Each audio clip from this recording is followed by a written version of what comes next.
स्तोत्रम. तिसरें स्तोत्र. धुमाल्या मोदें प्रमाणीक मनशाचें सकाळचें मागणें. खूब खूब सर्वेस्परा जाल्यात म्हजे दुस्मान, म्हजे विरुद्ध उपरासतात ते ओदीक चडटात. कितलो लोक म्हजे विशीं म्हणटा ताच्या देवाचो ताका आदार ना. पूण सर्वेस्परा म्हजो जीव राखूंक तूंच म्हजो दाल. तूं म्हज्या जैताचो प्रकाश. तूंच म्हजी तोकली उबारून दवरताय. सर्वेस्पराक हांव व्हडल्यान उलो मारतां. आपल्या पवित्र पर्वतार थावन तो जाप दिता.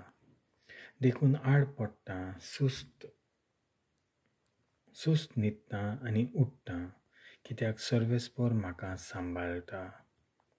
हजारांनी लोक म्हाका आतां वेदो घालून, तरी हांव तांकां भियेना.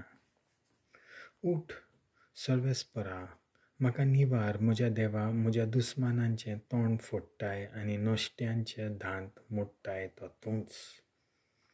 सर्वेस्परा, आमच्या तारका तुजे पोरजेचेर तुजो आशिर्वाद घाल.